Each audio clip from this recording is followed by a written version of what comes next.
Right, hello guys. Just been watching Let's Brad. Hello guys. Just been watching Let's Brad. Oh, sorry about that. Yeah, just watching Brad's video, my stream. I can see how he's. I can see what's going on. I know how he feels. I've been there, still going through it. And what I'm getting the gist off is, I think they're closing his channel down because of the haters and the trolls and the bullshit that he's getting. And it just ain't fair, I've had this shit happen to me for the last 2 years, actually, with haters and trolls, causing me God knows how much problems on YouTube. And a couple of times I've decided that I want to close my channels down. I've got 3 or 4 channels. I've got my ghost hunting channel because I'm a paranormal investigator. I've been doing it for 8 years. A couple of months ago, I put out private because I was considering taking it down completely, but I didn't want to lose 8 years of hard slavery and gut slobbing work that I put onto that channel. So I put it private, and when I tried to actually unprivate it, I couldn't unprivate it for like 2 months because, for some reason, all my videos were updating, and it took 2 months for 2,600 videos to update. So because I couldn't really do much on there, I had to come on here, and I was doing more stuff on this channel than I was on my other channel. Now the thing being is, I can understand how Brad feels because I've gone through the same shit. Haters, trolls, people calling you nasty names like a beggar, a thief, scumbag. People said that I've stolen from people, which I've never done. Even when you get people donating to you, it's just like, look, he's getting money given to him when he doesn't deserve it. Man, people don't realise how much it takes, how much effort it takes, to go out and do a video, put on YouTube for people to watch it, and get that entertainment, or just see the guy and doing something useful, because a lot of us tend to sit indoors and mope, and I've done my fair share on videos, especially drama ones, but that's more defending myself. And I don't really see Brad defending himself in any way, really. I was on his channel just now, as I said, saying, look, don't go, mate, don't go, don't let him beat you down. Because I've gone through that myself, and I don't let these haters beat me down. What I tend to do is, I tend to go offline for a few weeks, and I'll keep quiet. But it don't stop me from doing videos, You can still do videos outside and upload them. And, you can put them private, you can put them unlisted and just send the links to the people who you know and can trust, kind of thing. But, I say that, but who can you trust sometimes? I thought I could trust a friend who I knew for 12 years, and he backstabbed me, man. He done some really nasty videos. And I won't say the person's name or the channel, but yeah, some really nasty videos on me. And not to get the police involved on it, yeah. And the guy got arrested. Yeah, he got arrested for malicious communications act towards me, and that is a very serious offence. It's not just like trolling, it's bullying, it's cyber hate. It's kind of like discrediting me as a person. It's making me look like I'm some evil guy when I ain't, But, this goes on and on and on and on, not with just me, but so many people on YouTube. It's just so fucking sickening. People need to either go the fuck up and leave other people alone, or get out there and do something with their life, because that's what they ain't doing. It's sad little arseholes out there who want to come on because they're jealous of a certain person and they want to try to rip someone's life apart. And it ain't right. Now, I've been doing a little bit of research, and the government are going to be cracking down on trolls and haters and cyberbullies starting next year. Now, I didn't think with the guy who I've had problems with, the police were actually going to do anything.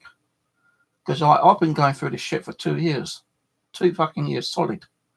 And I've had, police reports on several people. And it's always the same with the police. So we can't do nothing, it's tit for tat, just like 2 people arguing, acting like children. But because this last one was more serious, yeah, this guy got arrested.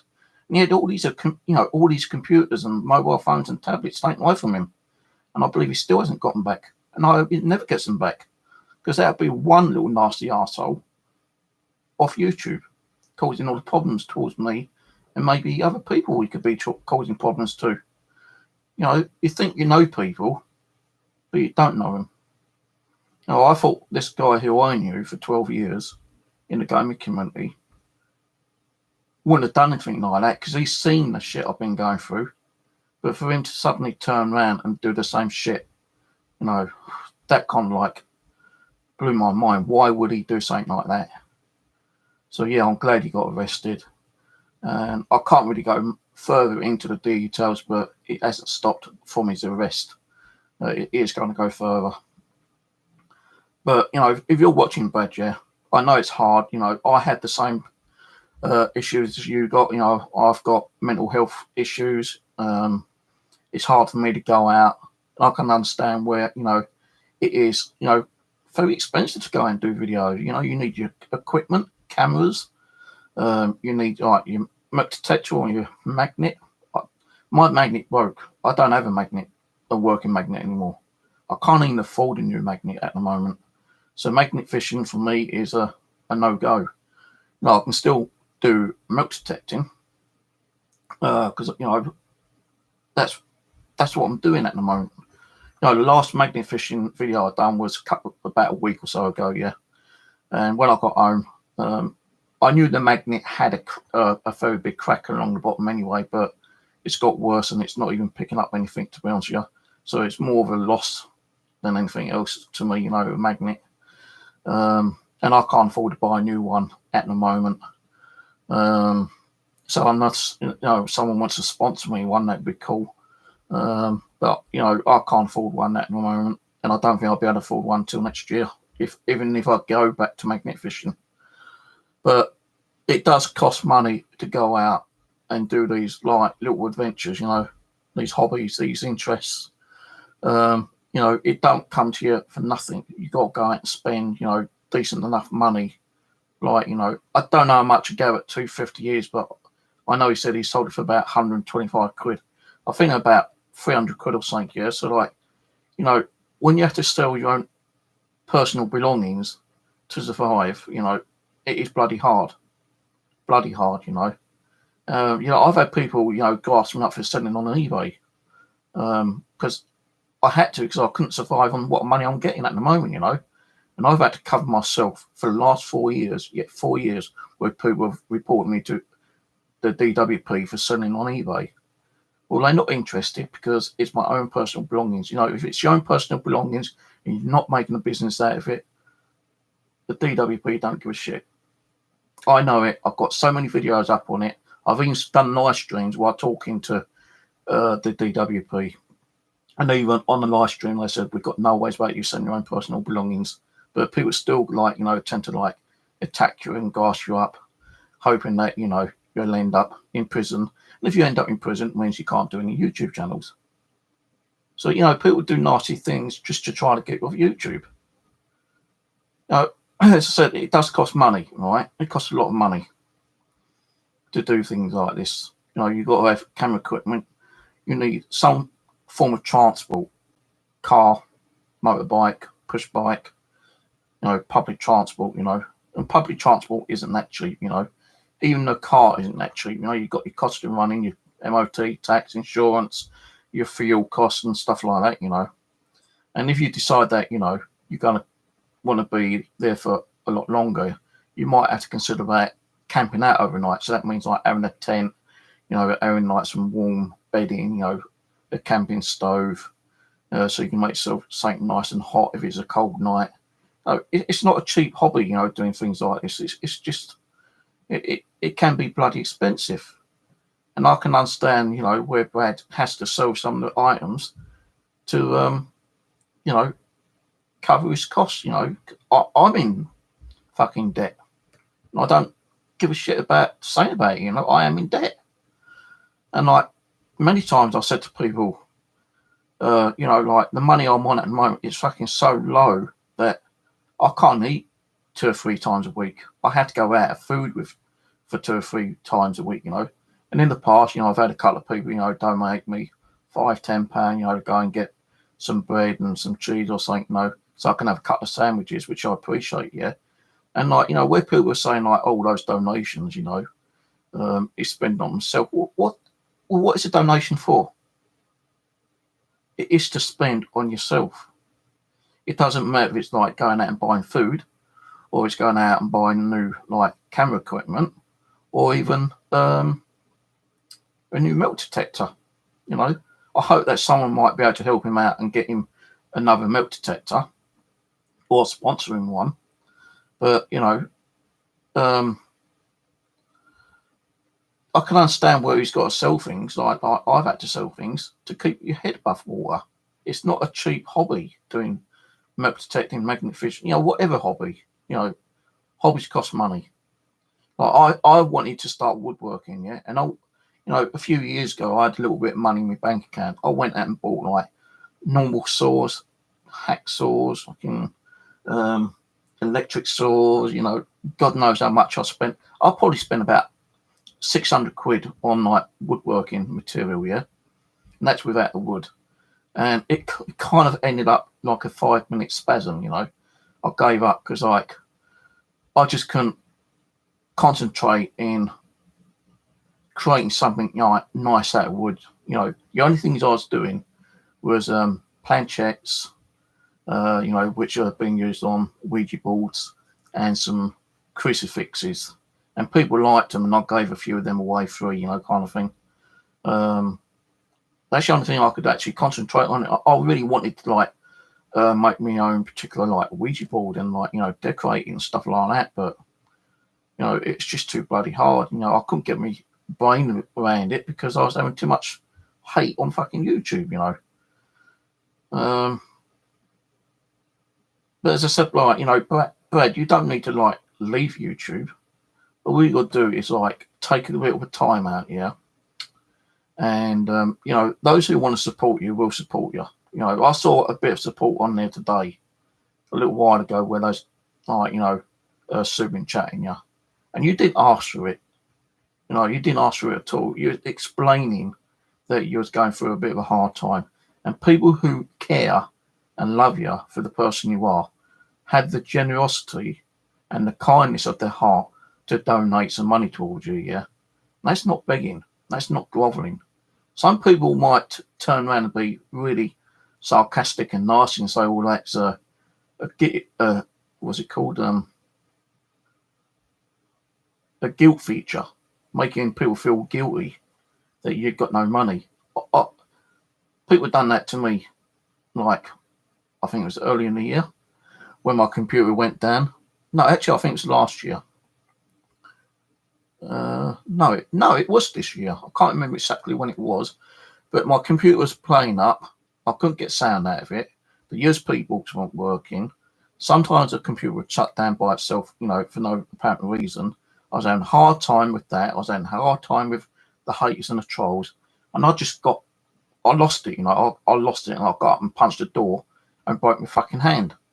But I didn't realise at the time someone had the kindness and generosity to give me the money to buy myself a new computer. No, it wasn't one which like, hundreds and hundreds of pounds. I did say I'd like to get one for about £1,000, but I settled for the most cheapest one I could find, which was like 300 quid. And someone was able to like, give me near enough the full amount to buy myself a computer. And what did I get? Nothing but hate. Bullshit from the trolls, being attacked, saying I'm a scrounger, I'm a thief, I'm a beggar. That person didn't have to give me the money. They'd done it because they wanted to. And when I got all that, bullshit through, I went back to the person. I said, look, I'm getting all this abuse, kind of thing. I think I'll have to send it back and give you the money back. She goes, don't you dare. I gave you that money because I like you. I love your channel. I like who you are. And you're not the only one I support. And, the person still comes to my channel time to time. But I think what it was, some people do get really pissed off and annoyed seeing all the haters and the trolls keep coming on. And they don't want to see, it affecting, the live streamer being us. So, you will tend to like lose, viewers and subscribers and friends even. You know, I've lost a lot of friends on there through the hate and drama and the bullshit. Just ain't right. It's not fair. And I hope the government, when they bring out these new regulations next year, will start arresting a lot more trolls, because there is a petition which was uploaded on Facebook. And when I saw it, I signed it and I shared the link out God knows how many times. And, you know, I'm not saying that everyone I know went and signed it, but I kept keeping an eye on it. When I went and signed the petition, it was a petition about, you know, the government addressing the troll situation, yeah, and taking more of a legal approach against it. When I went in on there, yeah, like 1,000 subscribers, yeah, 1,000 signatures. And they said if we get, you know, 1,300, then, you know, the government will look into this. Well, I shared the link out, and a few other people shared the link out. Within 24 hours, it nearly tripled. And now it's tripled. You know, the government has now got to, you know, do what they say they're going to do, look into the troll situation, because it says something about we can track trolls by the IP. Doesn't matter what IP they're under. You know, it doesn't matter if they're under a VPN. They can track them, and once they've got enough information and evidence on these trolls, they're going to be dealt with. And I'm hoping, you know, there are going to be stronger kind of like offences that they can press against the person, you know, especially the trolls and the haters and the cyber bullies. You know, because I've had one person arrested already. You know, a couple of months ago, when I was having problems with other people, the police wouldn't do nothing. But, you know, this one officer who came down, he said, yeah, like, I've seen the video, you know, I showed him the video, and he goes, that's disgraceful, that's disgusting. He goes, we can have them done for, like, malicious communications. And I didn't know what that meant, and he told me. I said, yeah, do it. So, you know, a few weeks later, the guy got arrested and had all his equipment taken away. His tablets, mobile phones, computers, hard drives, everything. And he started moaning and bitching about it. Well, you didn't want your computer stuff taken away. You shouldn't have, like, been doing hate videos on me, trolling me. And, you know, the guy actually, you know, made me have a breakdown on live stream and made me feel suicidal as well. I ended up in hospital that night because of him. And because of that, you know, that held up more towards the police report. Because, like, after going to the hospital, you know, I had I had more evidence to hand over to the police. And I thought, well, you know, as soon as I'm at that hospital, I'm down the police station. And I went straight down the police station. Because I told them, you know, I was live streaming at the time, you know, I had a breakdown, I felt suicidal. I had to ring the police up, tell them I was suicidal. They had to send an ambulance round. I had to speak to a psychiatrist down there for over an hour. And once they, you know, said that I was okay, you know, they wanted to make sure I was okay and that I wasn't going to do anything. And I said no, because I don't, although I may feel suicidal, I don't go ahead with any kind of like self-harm, because I think of my grandson. I always think of my grandson, and that's what stops me from doing anything, you know, any kind of self-harm to myself. But you do get those thoughts in your head, and, like, you know, when Brad was saying that, I was saying on his chat, I know how you're going, mate. I've been there, you know, and I can understand how people do feel. It's just sickening, you know, fucking sickening. Why should someone feel suicidal and go through all this stress and anxiety and depression? There's a fucking nasty people out there. These horrible haters. You know, why do they do it? Well, you know the reason they do it, because they don't like who you are. They're jealous of you, you know, and because you're getting people, you know, either donating or sponsoring you, and they're not. They're jealous of that. They could just be jealous because of the person you are. You know, because you go out and have some fun times and, like, you have a laugh, you meet up, you know, on collabs and stuff like that. I'd love to go to a collab, but I can't afford to. Not with the money I've got. No, Brad's got a car. I've got nothing apart from a push bike. Can you see me cycling all the way up north, you know, to where Brad lives, or, you know, where they have the collabs, you know, on a push bike? No, that ain't going to happen. it'd take me like a fucking week just to get up there, you know, with my condition. So I have arthritis on my knees as well. So it's hard, you know, going out on a bike. When I do go out on a bike, a push bike, you know, I'm not out for more than an hour because I can't, you know, I can't in one way use that energy on my knee because I just keep getting like cramps in my knees and in on my right hand after breaking my hand that time about 6, 7, 8 months ago.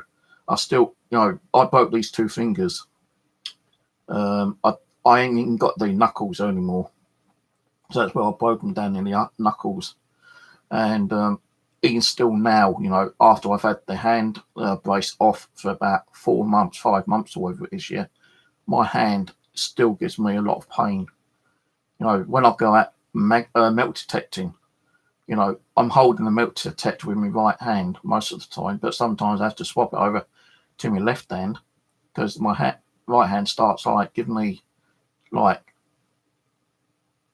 what's it called, convulsions, like, you know, like locks up, cramp, you know, that kind of feeling. Yeah, I can't even close those 2 fingers down now. Not like those ones. I can't even close those 2. You know, it's so hard for me to even like put them fingers down. I can push them down like so, but it bloody hurts, you know. So even when I'm digging, you know, when I'm putting pressure on the spade, I know you're putting pressure on the actual bottom part of the spade to dig, but you still got to use your hands to like bring that dirt up. And when I'm doing that, it's like giving me pains in my hands sometimes. So like, you know, I'm not going to give up metal detecting. No way. Because that's the only hobby I do have. Well, I do have other hobbies, like, you know, say like magnet fishing, but I can't do no more magnet fishing because like me, I don't have a magnet anymore. You could call it as a loss, you know, because it is broken. And it doesn't have the strength to pull anything out of the water. You know, you might get the odd few coins, but nothing really heavy. So magnet fishing is like, you know, put to one side until I can ever afford a new magnet. Unless someone was able to come up and say, "Oh, Steve, you know, I've been watching your video and like, you know, I want to support you. Can I give you a magnet?" You know, even if it's a sponsor, so like I'll give you a magnet. You know, you can do a review on it and try to get a few people on your channel interested in coming to our shop and buying a few. You know, that'd be great. I'll be up and willing for that. You know, I'm not going to beg people, you know, to get sponsors. You know, it's like Brad said, you know. Well, it's like what I'm saying actually. It's no harm in asking for sponsorship. You know, if they want to sponsor you, they will do. It's like when people want to donate to you, you're not begging. You know, and if you drop a little hint and say, hey, you know, if you want to donate towards a good cause, you know, then like, you know, there's my donation page, you know, or there's my super chat. But you got to realise with super chat, YouTube do take 30% off your super chat funding. So if someone like, you know, when I was donated the money for the computer, I had 30% taken off of that. Now the computer cost me 300 quid, yeah. The person donated 280, I think it was. So I'd had like 50 quid taken off that straight away. It's only because a few other people donated towards the computer, and I just had a little bit of money in my bank account. I was able to buy the computer what I wanted. It wasn't the one I really wanted, like $1,000. It's the one what I've got now, which costs 300 quid.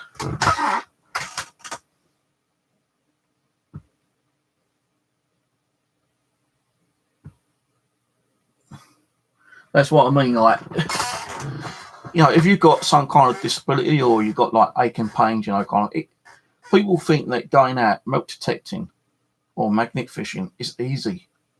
It fucking ain't, because you're putting a lot of energy into, like, you know, digging that hole, walking around, you know, kind of thing. Some people say, well, it's healthy, you know, it should make you stronger.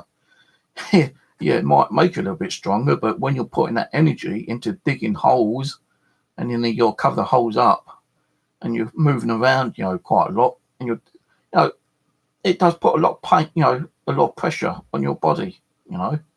And people might turn around and say, well, if you're going to moan about that, why don't you give it up? Why don't you do something else? Well, you know, How can I really answer that? Well, it's because there's not really many interests out there that I have interested in. You know, like let's say, like me woodworking one. That was a 5 minute spasm. You know, me ghost hunting. I've done for 8 years. But the only reason I'm not doing ghost hunting because all the hate and the drama, the bullshit, the bullying, the cyber threats. Yeah, I've been threatened, life threatened on YouTube because I'm a paranormal investigator and I had a really good channel. You know, I've been called a fraud, a liar, a cheat, a thief. You know, I deceive people. You know, so much I've had to go through, and it ain't worth, you know, closing your channel down because of haters like that. You know, you need to like step up and say, you know what, fuck you. You say what you want to say, because I'll tell you one thing, yeah, once I know who you are, I'm having you done. And that's what I was able to do. I got the person done because he done nasty videos on me. And Ian can back me up on that one. He done some really nasty videos on me. And he knew I was going through this shit. And for this person to step up and do it, you know, himself, I thought, I've known that guy for 12 years. He's always like, you know, when I am getting attacked, he's always like, you know, haters will be haters and bullies will be bullies. But really, you know, for him to do that himself was a kind of a fucking shock, you know. And he had other people doing nasty shit towards me as well. Oh, yes, like keep ordering takeaways and ring up my phone, my mobile number about 50 times a day, you know. It was all building up on me. And that's why I was feeling suicidal. And, you know, I had a bit of a nervous breakdown on channel. And this happened about, what was that, 2 months ago? And people do turn around and say, well, look, you know, take your time, you know, ignore them. It is bloody hard to ignore people like that, yeah. It is bloody hard. But it takes, you know, someone with a lot of guts and courage and, you know, a lot of balls to actually have a go back. But I didn't want to have a go back. Because like Brad said, you know, one, it could make it worse, I suppose, and two, it could make you look worse than what they are. And yeah, I've had to go back at people in the past. I've called some people with nasty, nasty names in the past. But would you expect when you're trying to defend yourself and like, you know, you're trying to fight back, you know, sometimes it does make you look like, you know, bad than what they are. But now I just ignore it. You know, I let the, you know, I don't even retaliate to videos. I don't retaliate to the haters, the trolls. You know, all I do is I screenshot everything, I download it, videos I download, and if they're nasty, nasty ones like the last ones were, find out who it is. I just ring 999 up, get someone round. They interview me, they take a statement, and if they think it's bad enough, then they will, you know, go forward and consider that, you know, going round to the guy's house and arresting him and cautioning him, which they did do. Well, I'm not, you know, the person who will say people's names and YouTube channels. But yeah, the guy got arrested, as I say. They took all his equipment away, PCs, laptops, mobile phones, tablets, hard drives, you know, whatever. And what made me laugh is that the officer told me that he contacted him and said, like, oh, can I have my gear back? And he said, no, you're not getting it back until we've done what we need to do. And that could take months and months and months, you know. It could take several months before he can get his gear back. They might even confiscate it until, if it ever goes to court, they might need it as evidence, you know. So I don't know what the guy's doing at the moment. I don't give a shit, really, to be honest with you, but he deserves what he got. And, you know, people do deserve what they get. You know, the haters and the trolls and the bullies out there. They can't keep going out and doing what they want to do, you know, and trying to wreck someone's life and get away with it. That's just sickening, you know, because they got a bit of a shitty life. It don't mean that they can pass it the buck onto someone else and destroy someone else's life. No. As I said before, if you don't like me, don't come to my channel, don't view me, don't watch me, don't subscribe to me, don't troll me, don't sit, you know, put anything on the side chat, just leave me the fuck alone. You know, leave everyone alone. Get yourself back, you know, get your own life together. You know, and it is hard, when people are attacking you. Like I said, on my other channel, which I've worked on for 8 years, I was going to close it down. I was going to delete 8 years of YouTube on my other channel, Steve's Haunted Experiences. It's now called Haunted Experiences. Well, I thought, why should I let them make me close my channel down?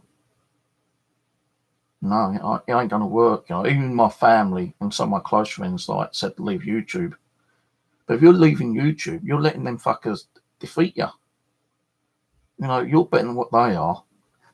And I know it's hard to ignore the goddamn sons of bitches, but you have to try to ignore it, and you have to just block them. I know it's hard even blocking them, because they can always come on with troll accounts all the time. I know people with 20, 30, 40 troll accounts, and they come on and trolled me. And I've, my moderators had to close, my moderators had to block all these troll accounts, which we knew were certain people. So it is hard to actually block them. But if you don't respond to them, and you don't do any videos back, and you don't talk about them, and they keep doing it, eventually they will give up. They will leave you alone. That's how I've found out. Just don't talk about it. Just ignore them. And I know sometimes I bring up, I've been bringing up about the guy who's supposed to be my friend. I'm just explaining, the situation that I've gone through. So it's not causing any kind of hate and drama towards them, because I've not said his name and not said his YouTube channel. I could be talking about 1 out of 1 billion people. The only person who's going to know I'm talking about is him. But how can he be watching me if he's had all his equipment confiscated? The only way he's going to get to know is his friends who come and view my channel. The other trolls will probably ring him up, say, oh, he's talking about you. Well, he can't even prove that I'm talking about him, because I've not said his name or his YouTube channel. And as long as you don't say their names and YouTube channels, they can't do anything about it. They can't even flag your channel. And I know I've had my channel flagged a few times, but what for? Because they hate me? Well, they always say, haters will be haters, all right? Troll will be troll. But karma will always come around and bite them in the arse. And it has for one particular person on my side. So I'm hoping whoever's causing the shit for Brad needs to shut the fuck up and leave him alone, because one of these days, karma's going to come around and bite you in the arse. And I hope it does. Brad's never done anything negative to anyone that I know of. I'll be honest with you, I don't know Brad, to be honest with you. The only way I know that's Brad is through his YouTube channels, yeah. And I said to him one day, I'd love to meet up with you, but it's the cost. I can't come up there. He goes, well, you never know. One day you might meet up, which I hope so. But would that ever happen? I don't know. Maybe we could collab with each other one day and do a couple of videos and upload it on YouTube. But the way Brad's going on at the moment, he doesn't want to come back on YouTube because of the haters, the trolls. And not just me, but a few people said on there, Brad, if you're watching, yeah, ignore the fuckers. Don't let them pull you down. I know it's hard to ignore them. It's hard to go through the shit you're going through, because I've gone through it for years, But you got to be a stronger person. You got to look at the more positive things in life and not negative. I know it's hard when you ain't got the money, but as I said, I saw a few people on your channel earlier, and you didn't ask for it, you didn't beg for it, but what you was doing was explaining your situation, yeah. And people wanted to donate to you, and I saw several people making small donations. If I could have done, I would have done it myself, but I couldn't, because I don't have the funds to actually donate to anyone at the moment, So, just take a little bit of advice, yeah, with someone who's gone through it for years, like I have.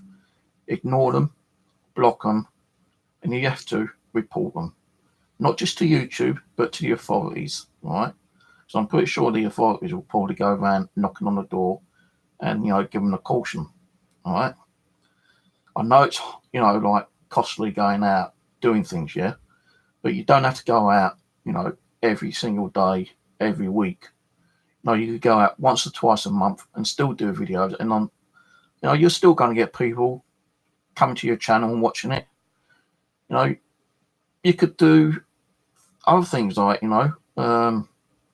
like I do. Sometimes I go and do a little walk around at my local common. Some people like watching nature walks, which I do on it sometimes. Some people like me on my other channel going around visiting cemeteries. Some people like me doing magnet fishing. Some people like watching me doing metal detecting. I'm pretty sure you've got more than one or two hobbies. You've got a decent camera. Go and take pictures of like nature. I'm pretty sure, doing a video of you taking pictures of like, of birds and foxes and stuff like that in your local park or your local common or woodland. You must have one quite close to you, which you could walk to. You could do a little video on that. I'm pretty sure people still be interested in that. I look when I was on your channel earlier, participating in Side Chat, yeah, I noticed you had 8.8k, 8,800 subscribers, yeah, and you had a lot more than me watching. I got 7 people watching. You had like nearly 300 people viewing your channel, and your chat was going crazy. I couldn't even read half of what's going on there. So you do have that love and support, and people kept saying, don't close your channel down. Don't leave YouTube. No, I know it's up to you if you want to, but if you do, I know it's your decision, but you're letting them fuckers win. And you can't let them win. Because once they got you down, who are they going to be moving on to next? Ash? Raven Girl? Some of the other magnet fishing channels out there, which was on there earlier. So, don't let them beat you down. Don't leave YouTube. You don't have to keep doing like live streams. I only do live streams when I feel like doing it and when I need to, talk about things like this, for instance. Yeah, I'm trying to like give you my opinion, my advice, information I've had to go through, and I don't let them beat me down anymore. No, that's it. I practically tell them to piss off in one way.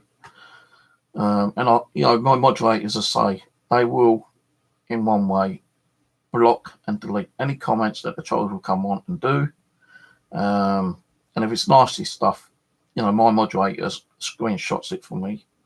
And if it's that serious, and I see videos up on me, I'll just download it and I'll hand it over to the authorities, because that's what the authorities are there for.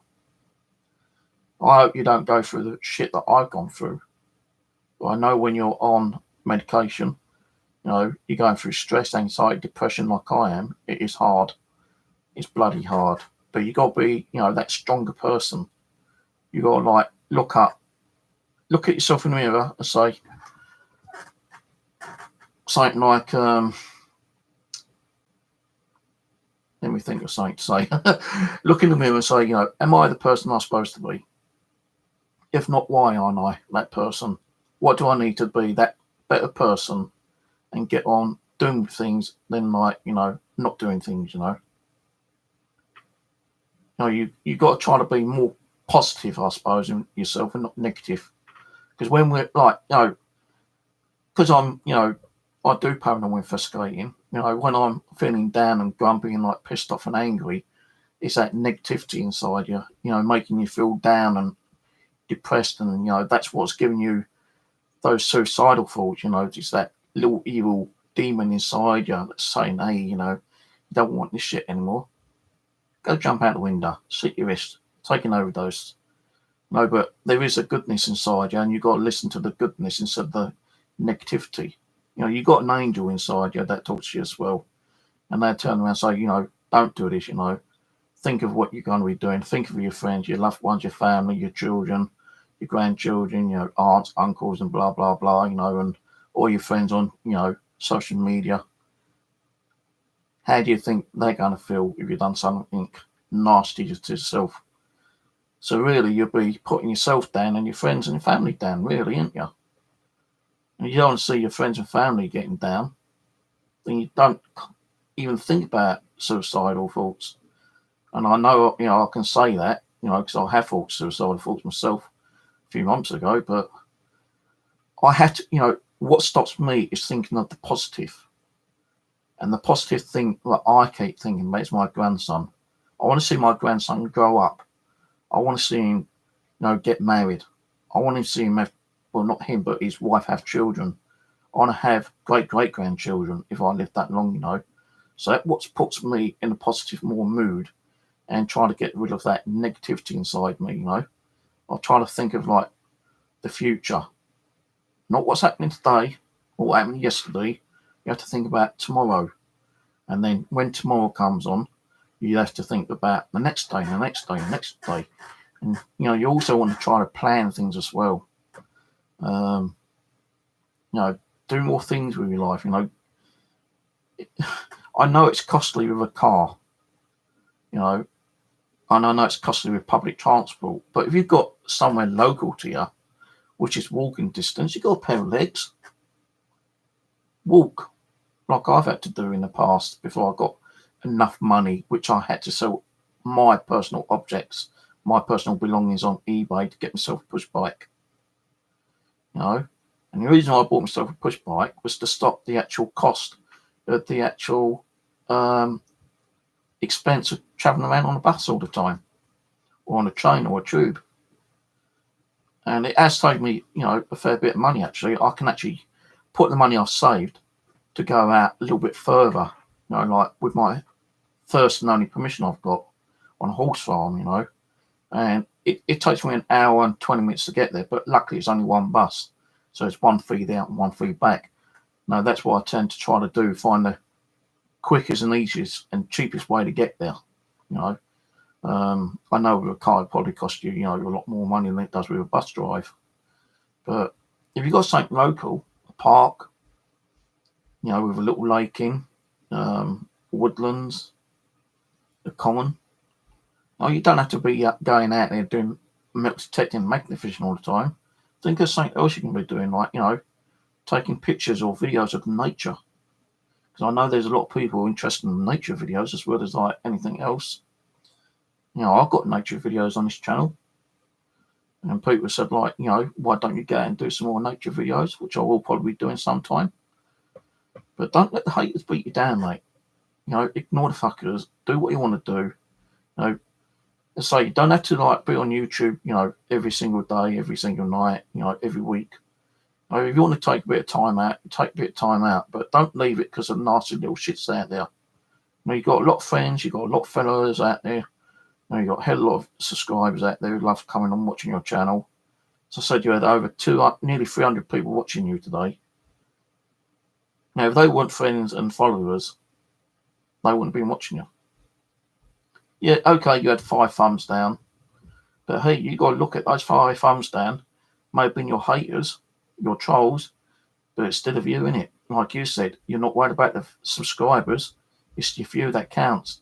So those 5 thumbs down gave you 5 extra views. And you got to look at that as a positive way and not a negative way. So don't, let them beat you down. Don't close your YouTube down. Don't leave YouTube. Because if you do, you're letting them fuckers win. And, we need people like you on here. Because, I do watch your videos. And, apart from you being a bit of a crazy son of a bitch sometimes, you are a laugh. You are a good laugh. And I really would love to meet up with you one day. But if that ever happen, I don't know. Because you live way up there. I live way down here. But yeah, just don't let them beat you down, mate. Ignore the fuckers. Don't even respond to them. Don't, reply to any of their messages, their nastiness. When they come on YouTube, if they start leaving nasty comments on your side chat, ignore it. Just let your moderators deal with it, like my ones do. Let them like delete the comments and block them.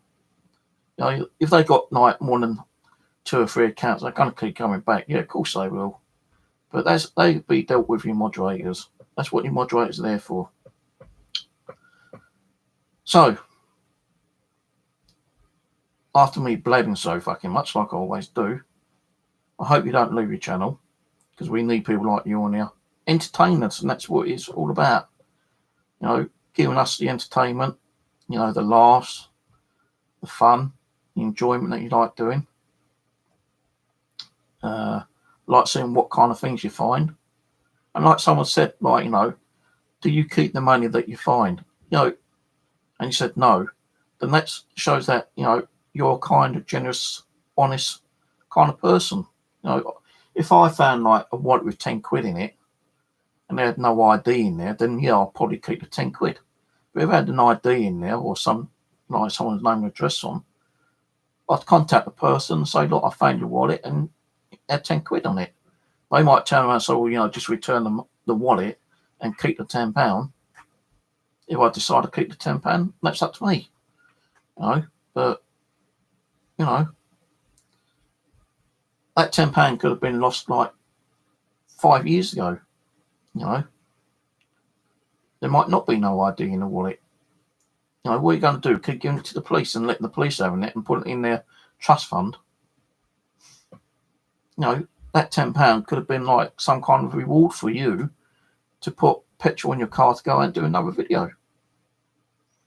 So, like, you know, when you're metal detecting, when you go out and find things, yeah, you know, it's a hobby and an interest, and like, you know, we like finding stuff with the metal detectors, yeah. We're trying to like recover some of that history, which has been lost and forgotten, you know, especially down here where I live. It's like a concrete jungle. There's hardly any green space around here. And what green space there is, it's all run by the council, and the council won't let us do any metal detecting or digging on their lands. So that's why I had to travel further out. Right.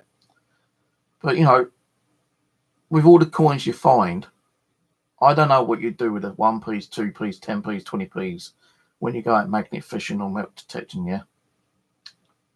No, I tend to bring them home, stick them in the dryer and clean them up. And once I've got enough, I'll take them to the bank and put them in my bank account. You know, if people are stupid enough to lose money in the first place, then they shouldn't be carrying money with them in the first place. You know, what's £10 out of someone's pocket? Hardly anything. So I won't worry about, like, you know, handling money all the time, you know, because like, what's going to happen to it? You know, sometimes the police might turn around and say, well, like, if no one claims that money back in like 4 weeks' time, you know, it's yours anyway. But I won't worry about £10, £5, £20 even. You know, unless they had some kind of form of ID in, then yeah, I'll try to contact the person and say, like, you know, I found your details, you know, there's money in your wallet. And they might be happy enough to say, well, keep the money and send the details back, you know, keep the money as like a reward. And I see, you know, finding money is a reward, because like we're spending money, you know, every time we go out, you know, metal detectors ain't cheap, pinpointers ain't cheap, you know, travel costs ain't cheap. So what money we do find, you know, it's kind of reward to us in one way. But when people turn around and say, oh, like, he found £10 and, like, you know, he's pocketed it, so fucking what? So what? It's costing you money to go out. You're not stealing. It's not stealing. It's not class of theft. You know, what's the laws? Finds and keeps these.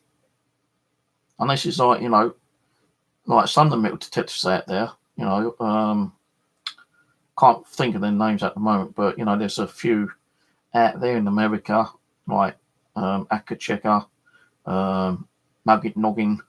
There's that Australian guy, the Riverman. Now, when they find like gold rings and other kind of like important jewelry with initials on, they try to find out who lost it. You know, especially like mobile phones and stuff like that. They try to find out who lost it and return it. And then when they do find people and they return it to the people, sometimes they actually try to offer rewards, but they don't accept it. So happy enough with doing what they do. You know, what's the odd £5, £10 or whatever? Nothing really. It's when you find the gold ring and you can actually find the owner, you know, it's making you feel better inside yourself. You know, it's making you feel like you've done something good. You've been honest up front. You know, you're not taking it down the pawn shop and sold it. You know, now let's put it this way: if I found a gold ring right out in the field, right, and had some kind of a inscription on it, I would probably put a video up showing the inscription, but I wouldn't say, well, I actually found it. And if no one actually claimed that ring within, like, say, 3 or 4 weeks, right, then to me that would be my ring, and I'd do whatever I want to do with it. If I want to keep it, I'll keep it. If I want to sell it, I'll sell it. At least you gave the opportunity of the person to come forward and say, yeah, that's my ring. And they can be, like, truthful and say, well, I lost it, 4 weeks ago, and I lost it at that location, and that's where you found it. Then yeah, you can turn around and say, yeah, okay, give me your details and I'll post it to you, or meet up and I'll give it to you personal, hand in hand kind of thing. And that's what some of these people do. They put themselves out to actually go and meet up with a person, putting their time, their money, their cost, their travel to go and meet up with people to give them their belongings back, kind of thing.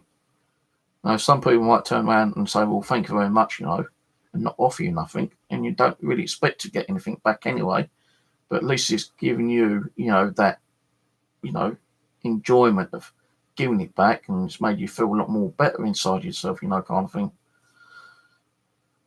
But no, when people start bitching, oh, he's stealing because he's found £10 or £5 or £20, but there's no ID. I'm going to keep it. Of course I will. But if there's ID on it, then I won't. I'll try to contact the person and say, like, there's some money in it. If they say, well, keep it, I'm going to keep it. I was watching another guy on YouTube, actually. And I won't say his channel name because I can't remember it, but it's a guy in, I think, Canada. He was out on the beach. I met with him. He found a wallet, and there's like $6 in there, yeah? Now, what he done is he went to the actual, what are they called? The people who patrol the beaches, lifeguards. He went to the local lifeguard, and he actually handed the wallet in. But he took the money out because it was only $6, and he said, well, I'll cash out as reward for finding the wallet and handing the wallet over. Because it had, like personal ID card, identification in there. I think it had like credit cards in there as well, So really taking $6 out of someone's lost wallet is more of a little reward in one way. It's not being deceptive. Because the person who lost it shouldn't have lost it in the first place. What $6 when, if the guy wanted to, he could have took that credit card out and used it defraudingly kind of thing, but he didn't. He done the odd thing and handed it over to a lifeguard. But what he took out was the loose $6.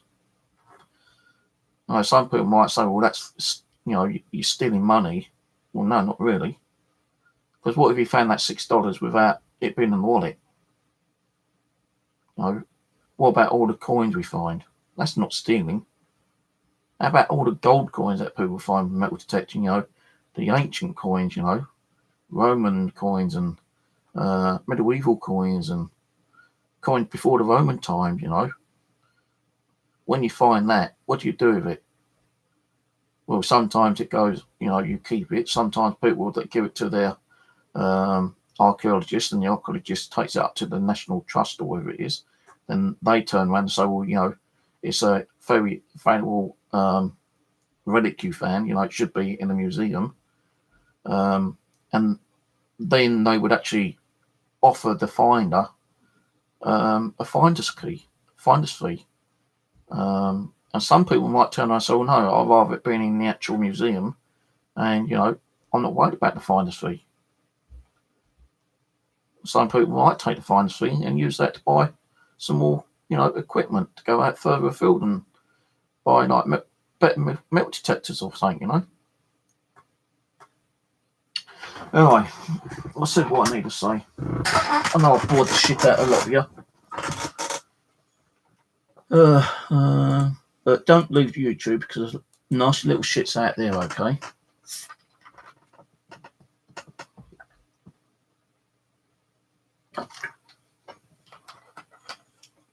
So this ain't I'm not putting this drama based as me.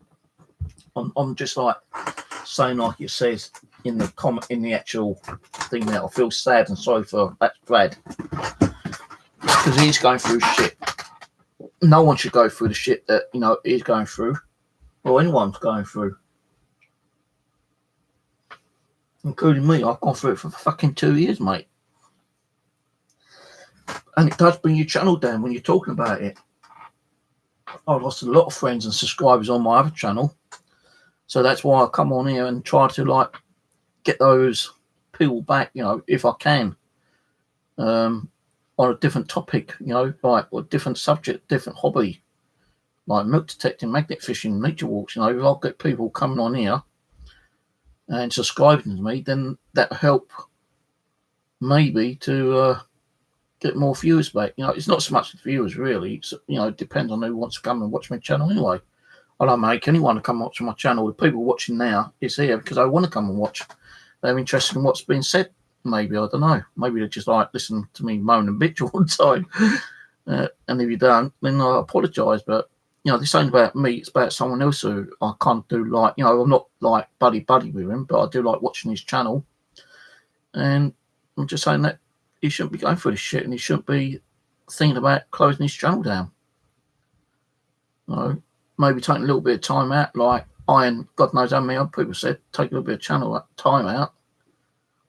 Don't have to do live streams, just do the videos like you're doing, the magnet fishing, the milk detecting ones, do those and come home and upload them. You're still going to get, probably the same amount of people watching them than you do with a live stream, kind of thing.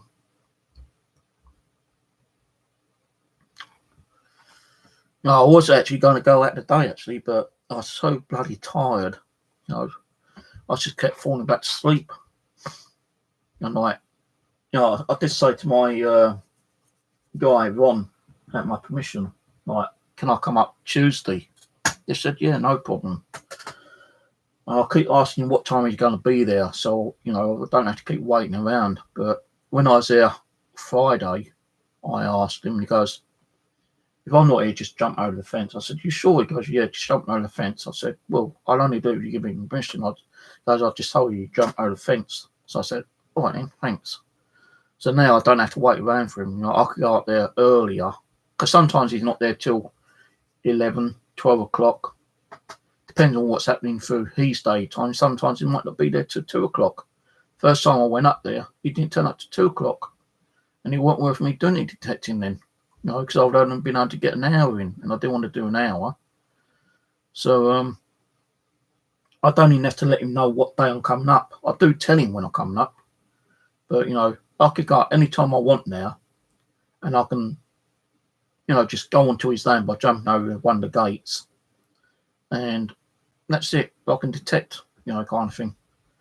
And if someone actually sees me jumping over the fence, like one of his neighbours or a dog walker, and they think I'm being up to mischief, and they think I'm kind of breaking an entry or something here, or they're to cause harm to the animals, all I'll do is turn around and say no, he's given me permission, and you don't believe me, I'll ring him up, and you can speak to him, and he's going to turn around and say no, he's okay.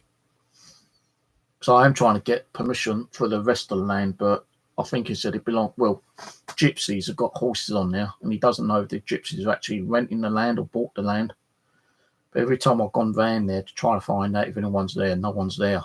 So someone must be getting up early in the morning and letting the horses out. Well, the horses are let out, and they're left out, constantly. It's like when I spoke to Ron, my landowner, I said, do you keep your horses out all the time? He goes, oh yeah. Because they get a bit chilly or something, and they go into the little metal shack, which is he's got 3 shacks. He's only got 8 horses. I think two of them are proper horses, and the rest of them are like little what are they called, ponies kind of thing, you know. And I said, well, next time I come up, I'll bring some apples up. Oh, fuck me. Do you know how much apples are nowadays? Jesus Christ, man. Apples are so expensive. So I thought, well, you know, what else can I, you know, I decided to go around the fruit and veg part. And I looked at the apples, and like 6 apples are like £2.50 for 6 apples. Now he's got 8 horses. That would have meant I had to buy 2 packets of apples, what would have cost me a £5. I thought, well, I can't afford a £5. You know, I'm only taking something up for the horses this time. You know, next time I want to take something up for his 4 dogs and his chickens, you know, kind of thing. So I was looking around and I found like a packet of like carrots, about 12 carrots, you know, small ones, big ones, you know, mixture of sizes. I think it was like 60p or something. So I bought a packet of those. I thought, oh, you know, the horse ain't going to get apples this time. They're going to get they're going to get carrots. And you know, I gave him some of the bits and pieces. I've got like a few coins and some musket balls, not from his actual land itself, but from finds I found on other places, just as a thank you, you know, kind of thing, because he did show interest in the musket ball, which I found on his property last week, and some of the coins I found, the old Georgian coins, but they're so rusty, you know, I couldn't, you know, even when I cleaned them up, they was like so crusty and like, you know, no detail on them whatsoever. And I did say, you know, if I clean them up, I'll give them some, but because I couldn't clean them up, I just took a few out of my little collection. I gave them 6pence, shit penny, I think it was, and a King George, the 5th penny. And I put them in like those little coin things, which I showed you the other day. And I gave him a couple more musket balls, and I explained different types of musket balls they were as well, like the iron ones and the lead ones, you know, the difference between them, and the reason why they changed from lead to iron. And he was kind of like fascinated by that. I don't know what he's going to do. We might in fact just throw him in the drawer. He might take them home, I don't know, but you know, I will give him. No, even if I find something, you know, of really interest on his land, and he, you know, if he says, "Oh, you know, that's really nice, I'd love to have that," I'll give it to him. Because it's on his land, you know, it's his property. If he just turns around and says, no, you keep it, you found it, then I will do. But if I find the next hoard, you know, it's like 50-50, or it goes to the liaison officer, he will probably, like, you know, contact, you know, was it the National Treasury or something, and they probably come down and like take it all off us and like, you know, value it, and we'd probably get a finder's fee for it if we decide to sell it, or, you know, we could keep the actual hoard itself, you know, depending on how big the hoard is and how valuable it is, and, you know, like split it between us. I don't know what will happen. Not saying I'm ever going to find a hoard, you know, I'm only on a 7-acre land at the moment. I know where he gets his hay from, so I'm actually going to go over to where he gets his hay. It's not far, actually, probably about 20-minute walk. And I'm going to see if I can get permission on another farmer whose land is his own land. And apparently he's got a lot of land, and, you know, you're talking probably a couple of hectares, maybe more than that.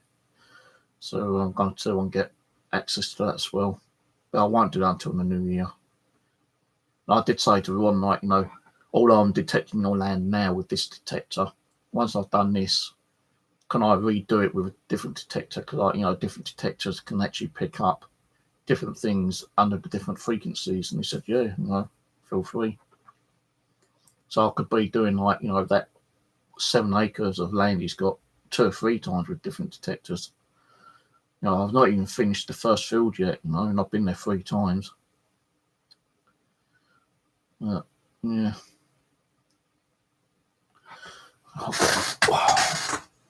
Got a headache and a neck ache. That's the reason why I didn't go this morning, because I was so tired. My neck and my head was really killing me. I don't know why, but I keep getting a lot more headaches again.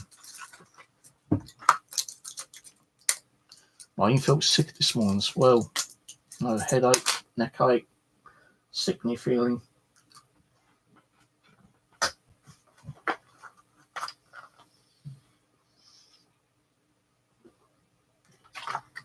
But anyway, to say I'm going to go in a minute. Actually, I've got a reply from Sci-Finds. Sci-Find is a guy who goes mudlarking and milk detecting. He's actually met up with a nice female who does also milk detecting and mudlarking. I think it's Nicola White, I think it is. I don't want to close that one down because I haven't watched that YouTube video yet because I've been talking too bloody much. I asked him how he cleans his King George coins up, because the best way I find clean my coins up were through lemon. People say use, like Coca-Cola. It don't work. Some people say use vinegar. Vinegar will clear some of the copper ones up, but more of the modern day ones. But when you got the old King George ones, it doesn't bring them up as nice than they do with the modern days. So,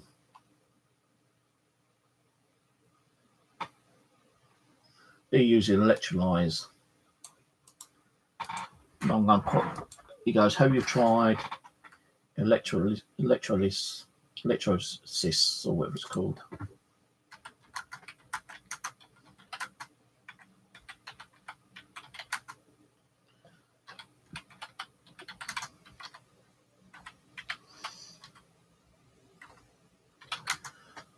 Oh God, I can't explore electricity.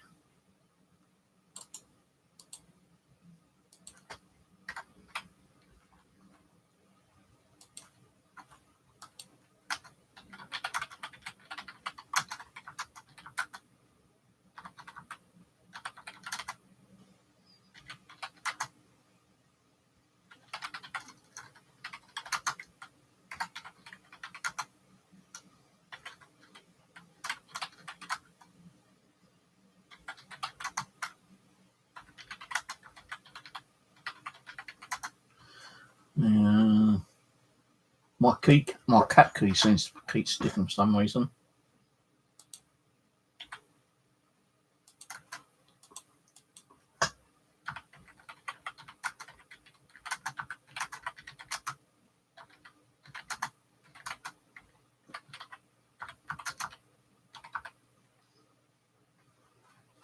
But he said, yeah, try electrolysis, or whatever it's pronounced. Like, there are certain words I can't even pronounce. Like, when I spoke to the first person who was emailed, and the email got forwarded to this Simon guy, who is a liaison officer for, milk detecting. I kept saying to myself, is it liaison? No, I could not pronounce it. And when I was trying to think what the bloody word was, I couldn't remember what the bloody word was. I just had to keep going back to the email and reading the comment he sent me through email, and it's liaison. And I keep getting stuck with certain words, because I do have I've got broken teeth, which I can't afford to get repaired. And because of the broken tooth, they tend to give out that hisp, kind of thing. So sometimes when you hear me talk, I can't pronounce word properly because the hisp, because of the broken teeth. So when I say certain words like Constantinople, that's easy, But when you're saying hospital, sometimes you hear the hospital hisp. You hear the hisp. Hosp. I know it's hospital, but I can't pronounce hospital properly. It's like some other ones that someone was taking the piss out of me. I can't remember the words now, actually.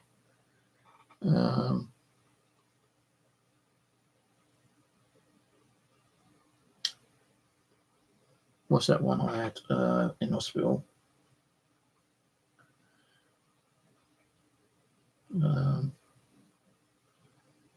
There's another particular word I cannot pronounce. Is it a medical term for something?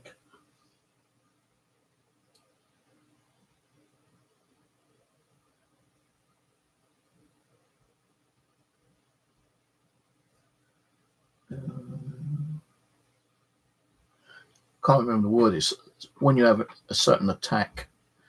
And when I was trying to mention about it on my other channel, people were taking a piss because I couldn't pronounce it properly.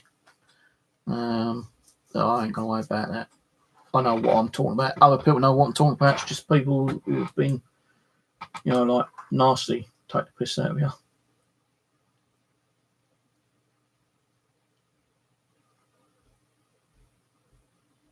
Yeah, let's see, the liaison officer would pass on any kind of important fines to, like, I suppose, like, is it the National Trust or the National Treasure Organisation, the one who actually like takes all the gold and silver hoards and value it, that kind of thing. Now, I've only been milk detecting about a year and a half, on and off kind of thing. It's only been in the last several months I've been getting more into it.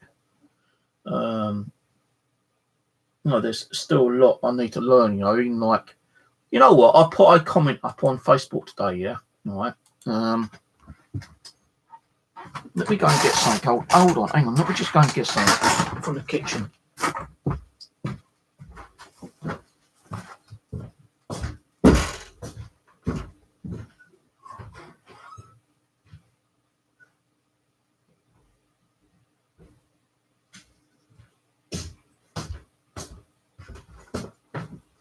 Now, I'll put a picture up of this on my Facebook here. It's a bit of pottery, right? Bit of pottery. Now, I took 4 pictures of it here, uploaded to my Facebook, and I downloaded the pictures to my computer and uploaded them to some milk detecting forums, yeah? And I said, can anyone tell me what this is? One guy said, what was it? Hang on, let me go to the comment.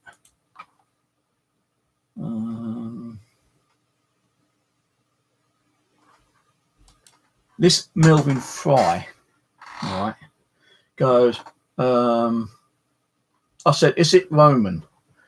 He goes, no.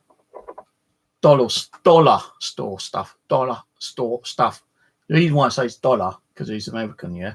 No, dollar store stuff. Now, how can it be dollar store stuff? Because it's not complete. It was 8 inches down in the dirt. And the only reason I found that because it's sitting next to a rusty nail, a horse nail, which I did not bring home. But I know it's a rusty nail because, like, the curve, when they hammer the actual nails into the horse's shoe, they curve it round, don't they? So I knew it was a horseshoe nail. So yeah, he goes, nope, dollar store stuff. Now, I posted that on a few other forums on YouTube. There's one guy who does know a lot about pottery, and I said, can you tell me what it is? He goes, it's difficult to date with any precision. It can't be Roman due to the glaze. It's post-medieval redware and could be anything from the 16th to the 19th century, right? Now, he said post-medieval redware. So how can a post-medieval redware be a dollar store item? Now, okay, dollar store items might have, things given to them and they don't realise how old items are. But you can't turn around and say, that's a dollar store item. Even some of the people on some of the other forums I posted the comments on said it looks like medieval because of the glazing on it. So yeah, you can get some nasty little fuckers out there on social media, giving you nasty comments. But at least I had a few people.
Mhm.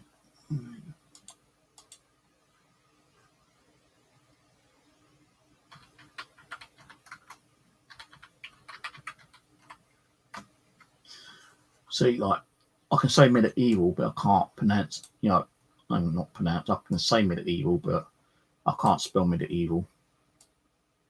Oh, this bloody epoxy thing.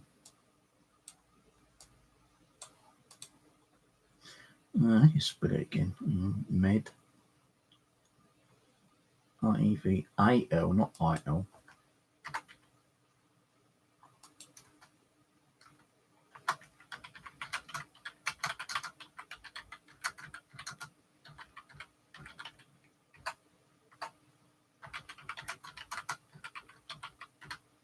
So why would someone be so nasty, put a comment up saying, oh, that's like a dollar store thing?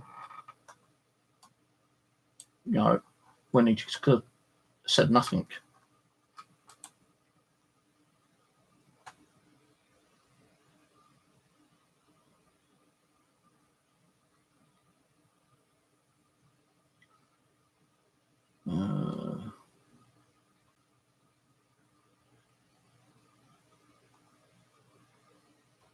Why is that sent me a receipt for? Okay.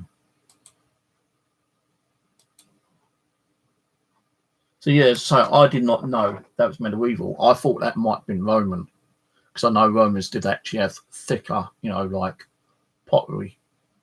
I've actually found pottery before, but I've never brought it home, where it had like it's like a grey clay, but inside the clay it had like a different layer inside it, like a brownish layer or a darker, like black layer. So I think that might have been Roman, or even earlier than that. I don't know.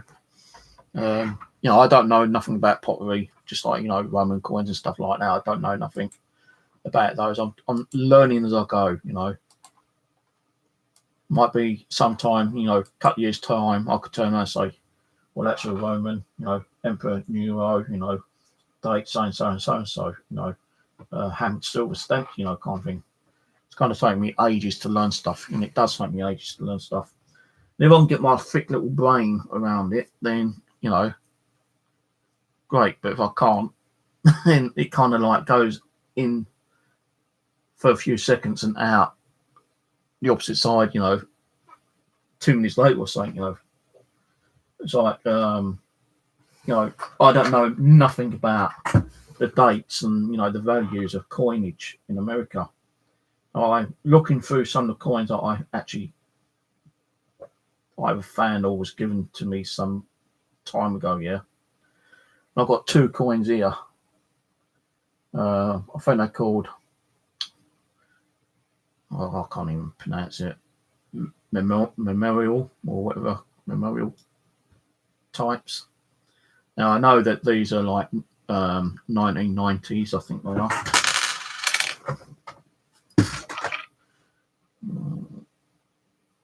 What was the date on that one?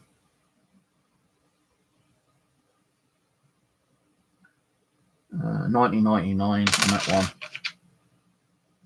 And this one is also 1999. So I've got 2 1999 coins, and both of them have a D on it, yeah. So I thought these were just standard like coins, but when I've noticed they had a D in, I think the D is like a Denver mint. So these are from Denver apparently. And then like I found a few other coins, but they didn't have no other like markings on it. Sometimes you get like P, which is I think a Philly. Then I think they said something about you might get a DP or something. You've got different like extra imprints on the actual coin, telling you where they were actually minted. That's the only 2 coins I have actually got, which has a mint proof on it, like being Denver. I've got a few other like coins which I've not gone through. I bought these off eBay, not off eBay, Amazon. I've just been sticking, my coins in here. These ones are all English ones, but I've got a book here with that's all English. Not all these I found myself. Some of these I actually got off eBay just to compare the ones I do find. But you've got these ones here. These are like foreign ones, and there's some American ones in there. You've got French ones. This one was interesting. I don't know what it is. I'm not gonna get. It's a Malaysian 50 cent SEN, all right, 1978. And when you actually turn it upside down, it looks like a gun. It looks like a gun, but it's not. It's actually like a building on the beach. You've got like the sun and the moon. Well, it looks like a building on the beach anyway to me, but no. But I think I've got a couple of American coins in here. I don't think any of these ones are silver, but I do have some silver coins. I think that's American.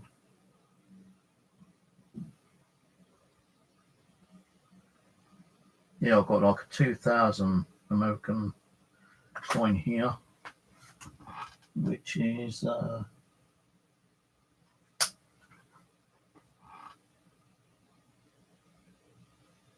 year 2000. That's got a D on it.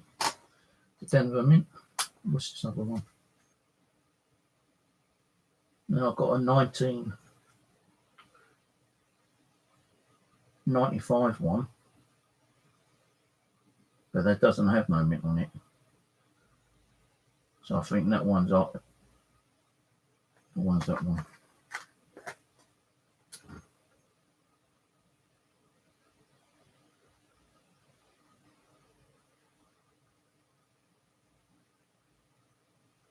$22. 5 cents, and the 25 cents one. I think it's 25 cents. $0.25, yeah, 25 cents. That don't have no mint on it, I don't think. Yes, it does. It has an F on it, right near the ponytail. So that's probably like a Philly mint. So I've actually got some coins which might be, kind of proof. I don't know. It's like proof, some kind of, or it just tells you whether they're actually minted.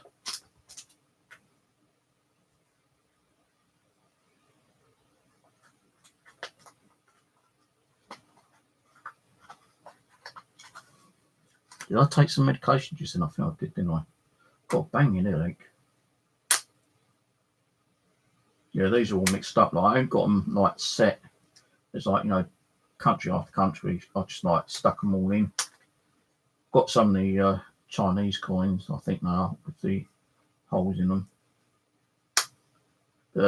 Some of these I actually found in the lake magnet fishing. And they weren't all rusted up or anything, so they hadn't been in the lake that long. It's where I've got permission to do 3 lakes.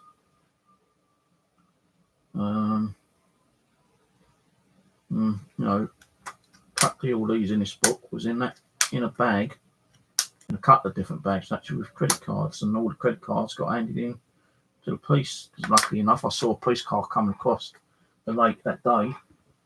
Not actually across the lake, but coming past the lake, and I called them over and handed over the credit cards to them.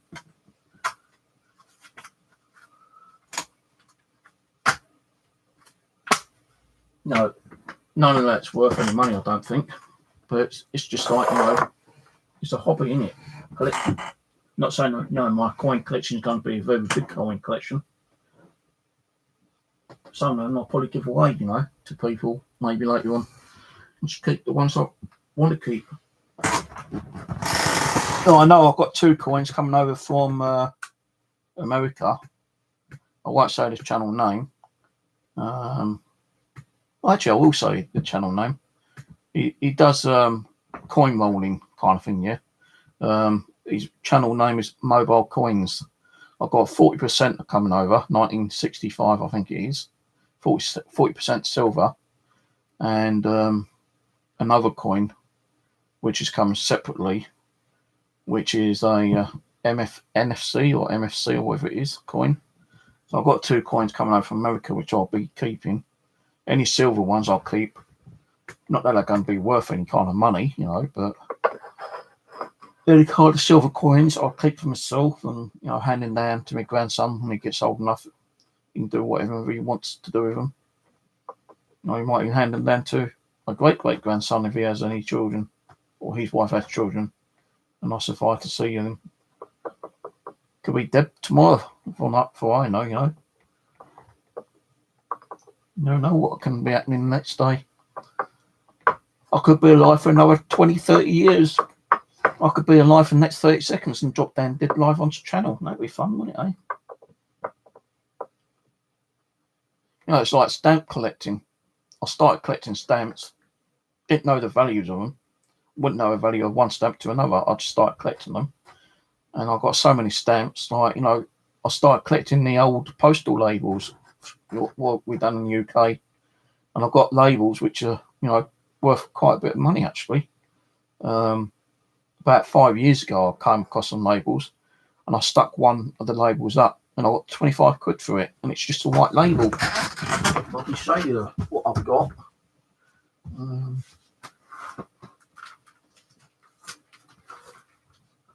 Now this is the one I kept for myself. You know, I have loads of gold labels, but these are the type of labels I've got. And I think somewhere,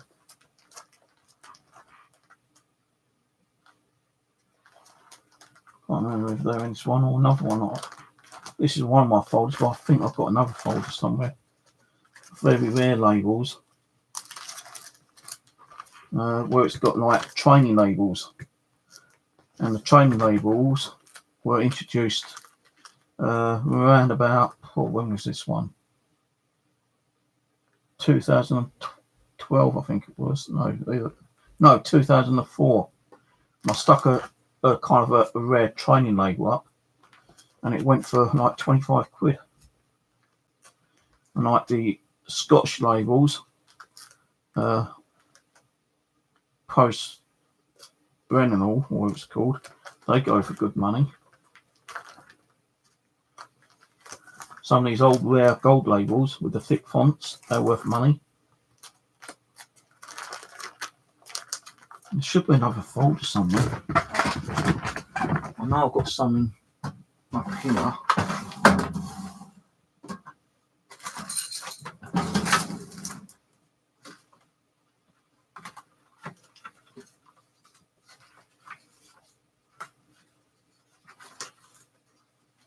Now I've got labels on the original printout still, and people want them like that. But, you know, if I stuck that on, I'll probably get 5-10 quid just for that bit of paper.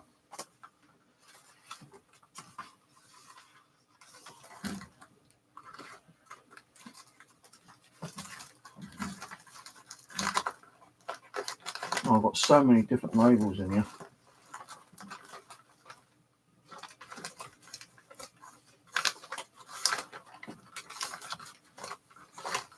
I sold like a lot of rare labels to a guy in Germany about 4 years ago, yeah. And he goes, "Oh, some of these are forged, mate." I said, "Well, you read the actual listing?" I said, on the listing, I wasn't sure if these were legitimate ones or not, but they will be included in the listing. And he tried to get my channel taken down, but eBay looked at the listing and said to the guy, "No, you know, you bought them as they are, so you can't get your money back because you agreed that you would take them, and now you got them. You're saying that they're forged ones. You know, he's got to prove that they're forged," which he couldn't do. And I actually had confirmations from an actual website that they were genuine training labels. Because I did have the money at the time, I had to like sell some of the stuff. And I've got the old like castle stamps here as well that sometimes might be worth a little bit of money. Keep dropping them though. Because the thing is, right, the reason why I keep some of these is that when old Queen Elizabeth dies, which won't be for a little while now, I suppose, but when she does die, who's going to be on the actual postal stamps then? Is it going to be her husband, or is it going to be one of the other royalties going to be on the stamps? You know, they might make some I can't even pronounce it, commemorative stamps after she dies, but you know, within a year after, maybe they're going to be putting a new royal figure on there, and all these stamps over the years will probably start picking up a little bit of value, especially these old ones. As long as they're not all dented and folded over and got pen marks and stuff like that in, they will eventually be worth a little bit of money later on. You know, the one I just showed you, you know, I've seen go for about £3 or £4 each on eBay, just for that one stamp, and I've got like 20 of them. You know, not saying that I'm going to get £3 or £4 for each one every time I put one up on eBay. I'm not going to do that. I'm going to keep them and pass them down to my grandson. Let him might sell them or do whatever he wants to do with them.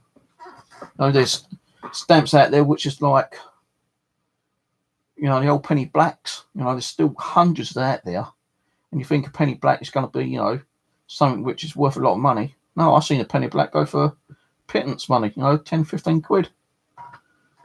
It's because I've got like a little dog hair on it, or a little crease, or it's way too overprinted with the ink. You know, I was actually thinking about sending this whole folder at one time, because it has got a lot of the old rare white labels on it. You know, and I say the thick Scottish ones sometimes get anything from, depending on who's bidding for them, these thick ones, people are paying up to 15, 20, 25 quid for one. And especially AX and the AAX and the P's, these are older than most of these actually. I just don't know what done with the training label ones actually. Like the PE, I sold one load for a tenner at one time.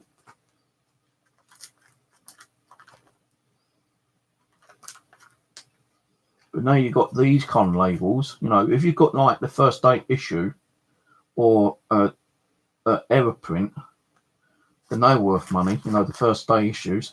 When they started bringing these out here, these new ones, I actually went down the post office and got like about 20 printed out, and I started listing them on all on eBay.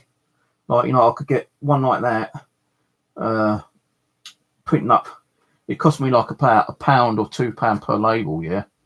And I put it on like bids for like whatever it cost me. So if it cost me £2, I put like £1.99 starting bid.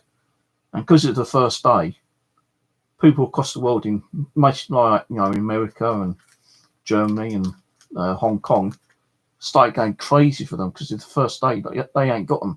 So they was like spending up to like 20, 30 quid for a first day, you know, kind of like label. But then everyone started getting out buying them, you know, and like, you know, getting like second days, like that one there. That's a misprint because you've got the smudge mark on it. You know, some people might buy that and pay more money because the actual smudge mark.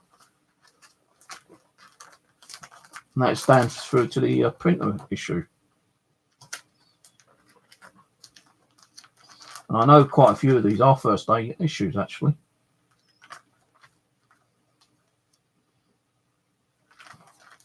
I know I've got some of the actual training day ones where they first started doing the labels, but I can't remember what I've done with them.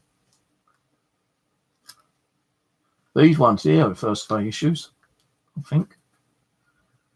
And some people will actually pay because that there, the actual print of the waviness. Now, some people even pay more money because it's got a proper stamp mark on it, like the actual date there, 25th July 2015, and it's got the actual where it came from. Some people will pay good money for those ones. Right, that one there, PS Parcelforce. That's the only one I've got left right here. I had a couple of those, and they sold for about 10, 15 quid each. But I'm talking about, you know, about 3 years ago when I was doing these. But I did keep a lot. And I mean, I kept a lot. You know, this container here is filled with labels. Because I used to buy and sell them chronically, you know. There's probably about 10,000 labels in there, in that one drawer. Then there's that one there, which probably got that another 5,000-6,000 labels. And the bottom one there's probably got a couple of thousand labels in that one. The more interesting ones are in this one in here, you know, especially like, you know, the castle stamps. But I won't sell them. You know, maybe later I might start selling some of these, you know, get rid of them again. But, you know, you got to wait, you know, a good amount of time, about 5 to 10 years, before you start selling them again, because that's when they're going to get a bit more scarce. There's a lot of people saying, oh, you know, you got a lot of junk there, sell it, sell it, sell it. Well, you ain't going to sell it for, you know, next to nothing. You're going to wait until the value builds up, aren't you? It's like, you know, you go out and buy a Chinese porcelain vase for like $100 or something, yeah? And, you know, you put it on the internet and people are only offering you, you know, about the same amount. You're going to wait about 20 years, 30 years. When the value goes up, then you're going to think, right, you know, the value must be, you know, at least double, triple, you know, and then you're going to get more money for it.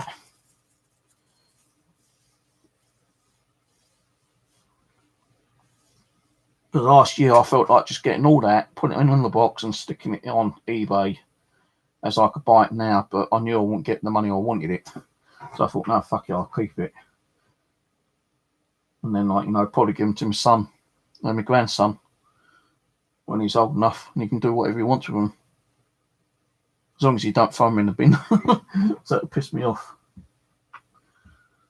But yeah, I reckon I've got a few grand's worth of like, you know, labels there, you know, worth about a couple of grand, maybe more, but, you know, trying to list each one on eBay, it's like time consuming. You got to like take pictures, you got to get really good pictures, you got to like put all the details down, when it was printed, what day it's printed, the value of the stamp it was at the time, like it was like £1.20p.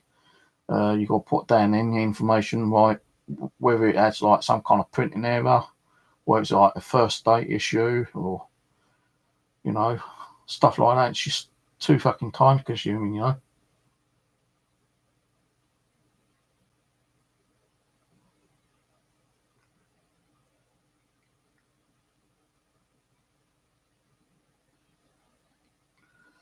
But anyway, I'm going to go, so I'm going to go and make myself a sandwich. I've got to keep checking up on the actual weather forecast as well.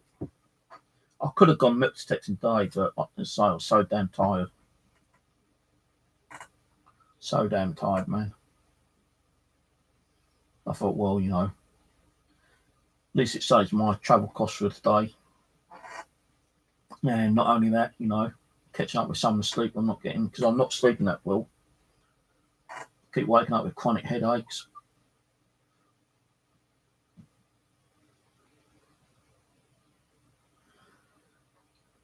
Weather.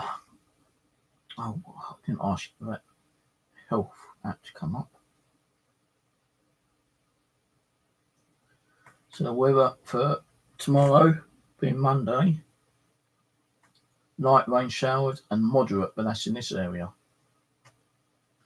When I go to where my permission is, light rain showers from early in the morning all up till like midday. Tuesday I can't do because I've got to go to St. Device and get some formal tooled in. Wednesday I can do. Meant to be meeting up with Alan Friday. I need to check on the actual. Right, I'll go back up. So Friday, when we meet up, it's going to be light rain. All for, well, half the day, half the morning till 1 o'clock. But we're under the trees. Not detecting it won't be so bad.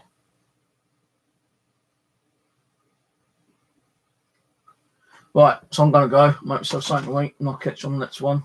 And if you're watching Brad, don't give up to us arseholes out there.